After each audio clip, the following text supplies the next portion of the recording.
Hello everyone, I am Saloni. Mathematics by Saloni में आप सबका स्वागत है। लेकिन मैथमेटिक्स के साथ इसमें साइंस की सीरीज भी चलेगी, जो क्लास 9th का हम स्टार्ट कर रहे हैं चैप्टर परमाणु एवं ऊर्जा। ठीक है, एटॉमिक्स एंड मॉलिक्यूल्स के बारे में हम यहाँ पर पढ़ेंगे। एटॉमिक्स एंड मॉलिक्यूल्स के बारे में पढ़ेंगे और आप लोगों को बहुत अच्छे से और ध्यान से चीज़ों को समझना है। फर्स्टली पहले देखो क्या है कि एटम्स क्या होते हैं। जो एटम्स होते हैं वो क्या होते हैं, ये इलेक्ट्रॉन्स, प्रोटॉन्स एंड न्यूट्रॉन्स यानी कि तीनों से मिलकर बने होते हैं। ठीक है, और इसी का जो परमाणु का बड़ा रूप है वो ये कहलाता है अणु कहलाता है। तो इस चीज़ को आप लोगों ने वेरीफाई किया होगा कि यानी कि अणु और परमाणु क्या कहलाते हैं। ठीक है, नेक्स्ट चीज़ अब हम क्या पढ़ते हैं, देखो अब हम इसके बारे में डिटेल में पढ़ते हैं। ठीक है, अब देखो अब इसमें क्या है कि देखो भारतीय जो दार्शनिक जो महर्षि कनाड हैं, उन्होंने प्रतिपादित किया था कि जो यदि हम क्या है द्रव्य पदार्थ को विभाजित करते हैं, कि जो द्रव्य पदार्थ है उनको विभाजित करते होंगे तो अंत में एक मतलब क्या है कि अगर देखो जैसे हम क्या पदार्थ है, ठीक है, कोई भी पदार्थ है लाइक, ठीक है, अगर हम इसको क्या करेंगे तोड़ेंगे तो वो क्या है, देखो छोटी छोटी चीज़ों में टूट जाएगा ना। तो इसी तरह से क्या है छोटे छोटे टूट गया ना। तो इसी तरह से क्या है कि उन्होंने ये कहा था किसी भी पदार्थ को अगर हम विभाजित करते हैं तो वो क्या है कि उसके छोटे छोटे कण प्राप्त हो जाएंगे, अंत में एक सीमा आ जाएगी। ठीक है, जब क्या है प्राप्त कणों को पुनः विभाजित नहीं किया जा सकेगा तो वह क्या है सूक्ष्मतम कण यानी कि छोटा कण है वो अविभाज्य रहेगा। तो आई थिंक सो आपको ये काफ़ी अच्छे से समझ में आ गया होगा। ठीक है, अपने आगे पढ़ते हैं। चलो आगे क्या है, देखो इसमें कि जो अंत में एक मतलब क्या है, जो जब प्राप्त कण को पुनः विभाजित नहीं किया जा सकेगा तो अर्थात वह जो सूक्ष्मतम कण है, ठीक है, वो क्या रहेगा अविभाज्य रहेगा।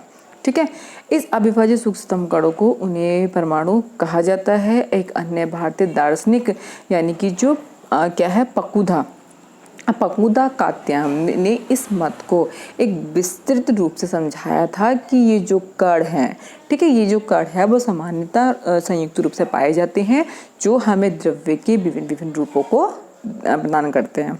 ठीक है, अब क्या है कि इसमें देखो ऐसे जो ग्रीक दार्शनिक थे डेमोक्रेटिस एंड एक सेकंड थे, वो क्या थे ल्यूसिपस। उन्होंने सुझाव दिया था कि यदि हम क्या है द्रव्यमान को विभाजित करते जाएं तो एक ऐसी स्थिति आएगी, अगर द्रव्यमान को विभाजित करते एक ऐसी स्थिति आएगी, क्या स्थिति आएगी कि जो भी प्राप्त कण हैं उनको पुनः विभाजित नहीं किया जा सकता है। तो इस कंडीशन में क्या कह सकते हैं कि जो परमाणु होगा वो अविभाज्य होगा। ठीक है, आगे पढ़ते हैं। इसमें कोई पढ़ने वाली कोई इतनी चीज़ नहीं है। नेक्स्ट पढ़ते हैं। अभी बस मेन चीज़ क्या है कि यहाँ देखो जो केमिस्ट्री के फादर थे, केमिस्ट्री के फादर को हम क्या है लेवाइजर के मतलब जो केमिस्ट्री फादर को लेवाइजर कहा जाता है। तो आपको ध्यान में रखना है कि केमिस्ट्री के फादर को कहते हैं लेवाइजर कहते हैं।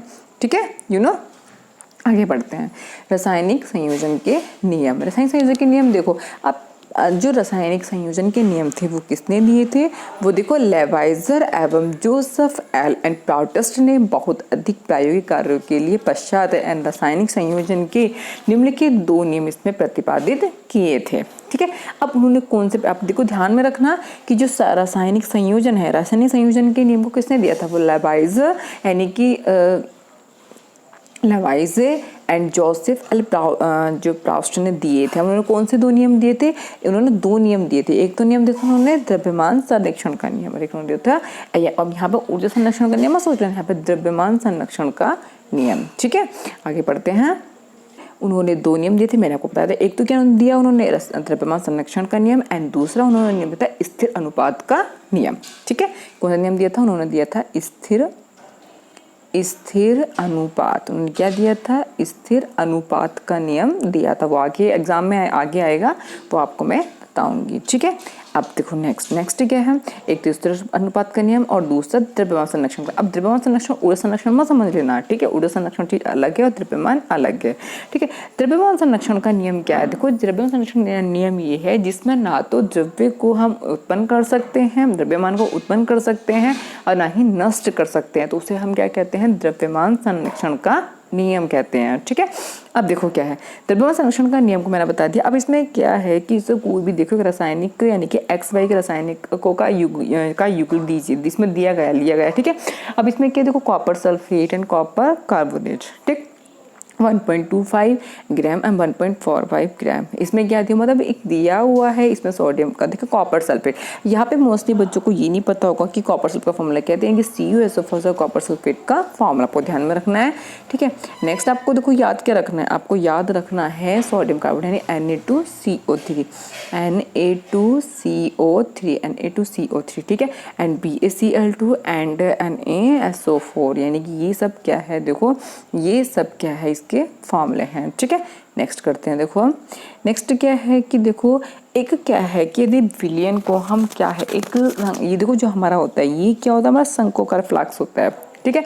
यानी कि जो इस शेप में होता है, कि शंकु होता है ना, ये जो इस देखो ये क्या होता है, ये एक स्टेप से ऐसे बना हुआ होता है, ये तो ये शंकु होता है, तो ये शंक्वाकार शेप क्या है कि उसके उस फॉर्म में है, ठीक है।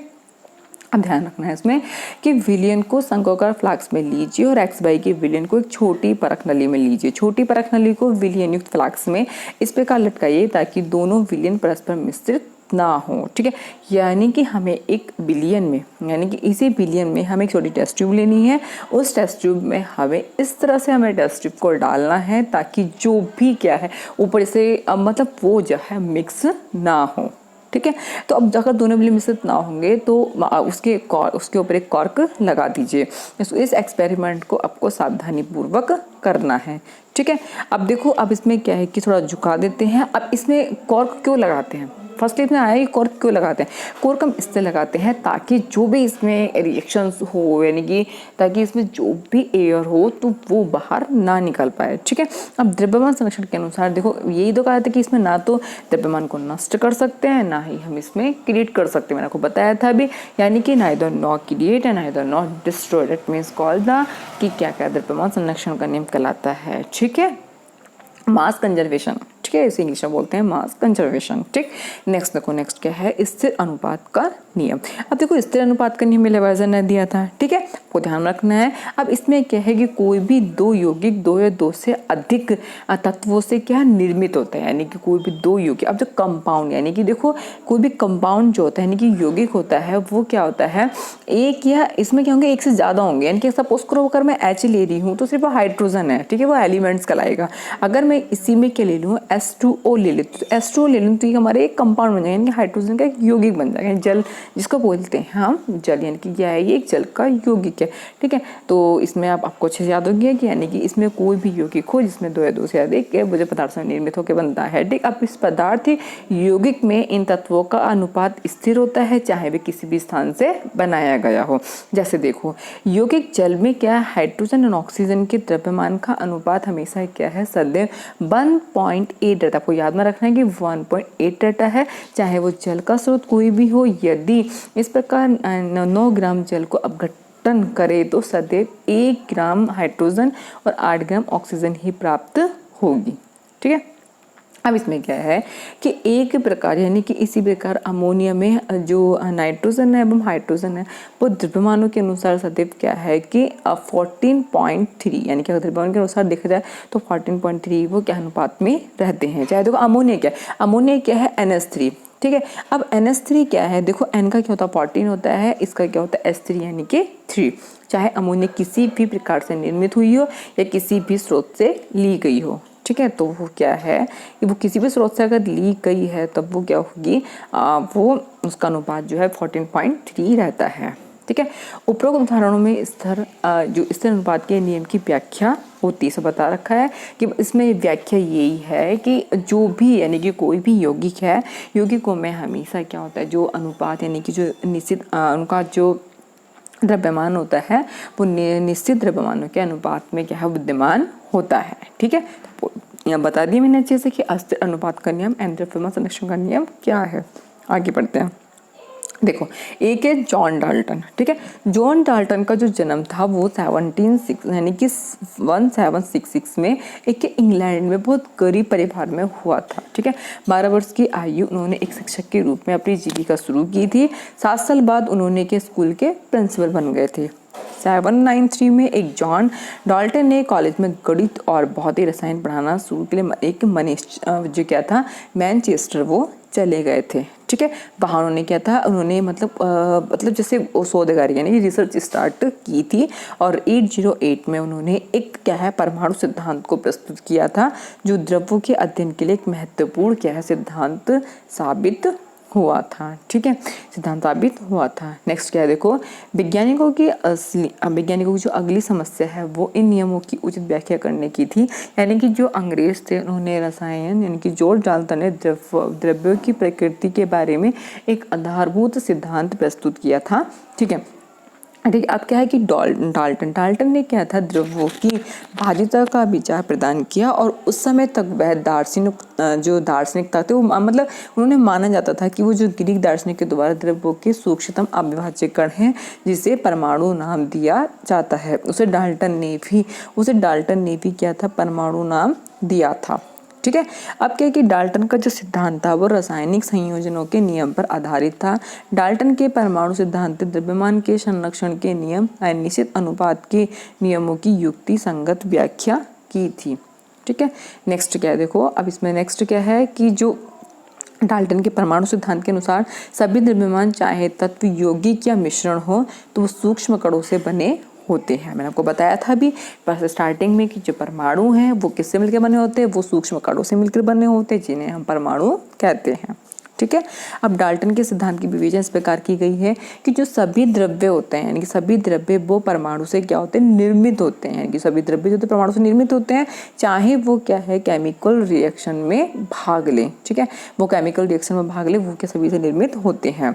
परमाणु अविभाज्य सूक्ष्म कण होते हैं जो क्या रासायनिक अभिक्रिया में ना तो सृजित होते हैं ना ही उनका विनाश होता है। यानी कि देखो ना तो वो क्रिएट होते हैं और ना ही वो डिस्ट्रॉय होते हैं। दैट मीन्स क्या है, वो मतलब एक पर मैंने आपको स्टार्टिंग में परमाणु अविभाज्य और सूक्ष्मतम क्या है इसमें कण होते हैं, मैंने आपको बता रखा क्योंकि इलेक्ट्रॉन प्रोटॉन्स को ना हम क्रिएट कर सकते हैं ना हम डिस्ट्रॉय कर सकते हैं।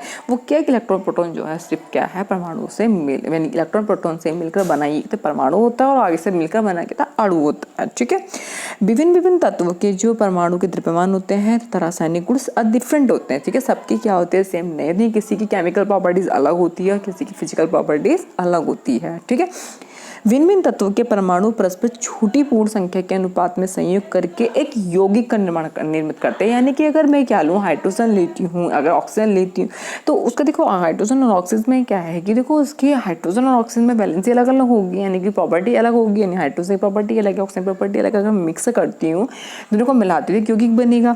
ठीक है, तो यानी कि क्या है इसी में देखो पूर्ण संख्या अनुपात संयोग करके एक यौगिक बनाती है।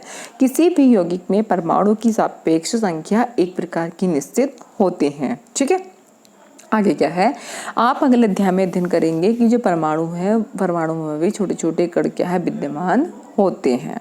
ठीक है, अब आगे बढ़ते हैं। देखो आगे ये क्या सारे हैं क्वेश्चंस हैं। ठीक, अब क्या है परमाणु क्या होता है, मैंने आपको बताया था कि परमाणु वो होता है जो क्या है छोटे छोटे अनेक कणों से मिलकर बना होता है और यह द्रव्यमानों की क्या होती है रचनात्मक इकाई जो होती परमाणु होती है। ठीक, नेक्स्ट बढ़ते हैं परमाणु कितने बड़े होते हैं। ठीक, अब परमाणु जो कितने बड़े, परमाणु बहुत छोटे होते हैं या किसी भी वस्तु जिसकी क्या है कल्पना या तुलना कर सकते हैं।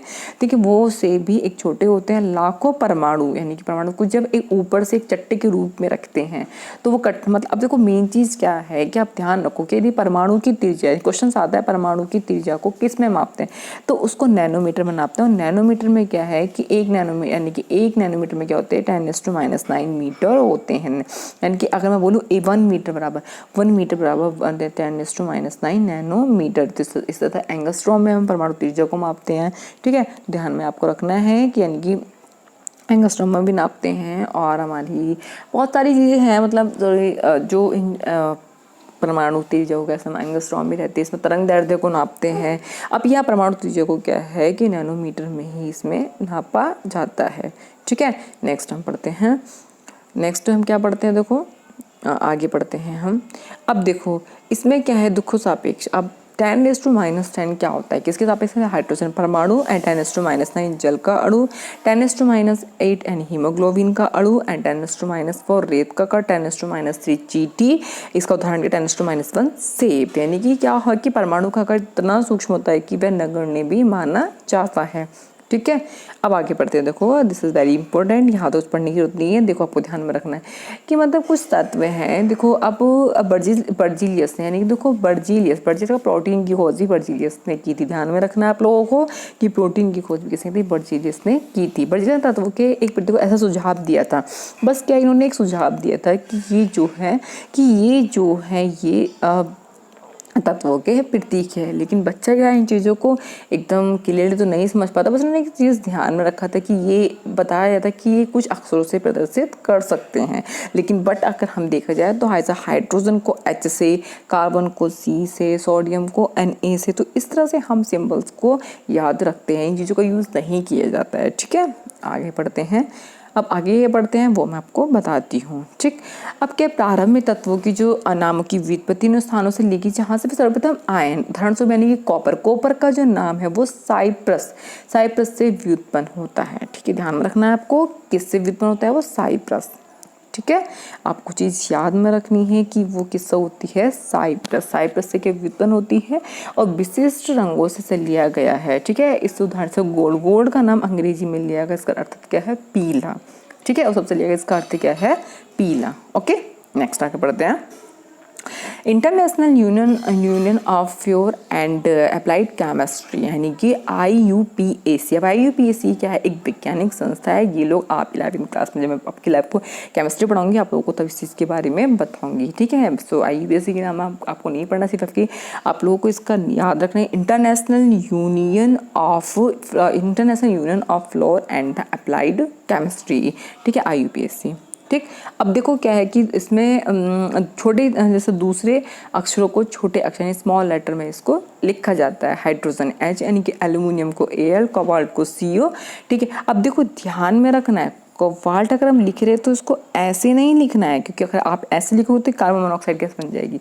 आप लोगों को क्या लिखना है, इस टाइप से लिखना है, तो छोटा O बनाना है। ठीक है, तो ये this is the symbol of cobalt, is right and this is wrong because CO is a carbon monoxide gas. Okay, you know, आप इस चीज़ों को समझ सकते हो। ठीक, अब देखो इसी तरह से क्लोरीन का मैं आपको पूरी लिस्ट यानी कि बना के मैं आपको बता दूंगी कि किस तरह से क्या है, किस नाम को जानते हैं, तो वो मैं आपको देखो की लिस्ट बनी हुई भी है इसमें। ठीक है, अब देखो एल्यूमिनियम को Al, ऑर्गन को Al, वेरियम को Ba, बोरॉन को B, ब्रोमीन को Br, कैल्शियम को Ca, कार्बन को C, क्लोरीन को Cl, कोबाल्ट को देखो CO, कॉपर को Cu, फ्लोरीन को F यानी कि स्वर्ग गॉल्ड यानी कि Au। ठीक है, आगे hydrogen H, iodine 1, iron Fe, सीसा लेड, ठीक है, Pb, magnesium Mg, neon Ne। ठीक है, इसको बोलते हैं नियोन इज हमारी इनर्ट गैस होती है। ठीक, नाइट्रोजन N, ऑक्सीजन और पोटेशियम के, सिलिकॉन Si, चांदी Ag, sodium Na, sulphur S, uranium U and zinc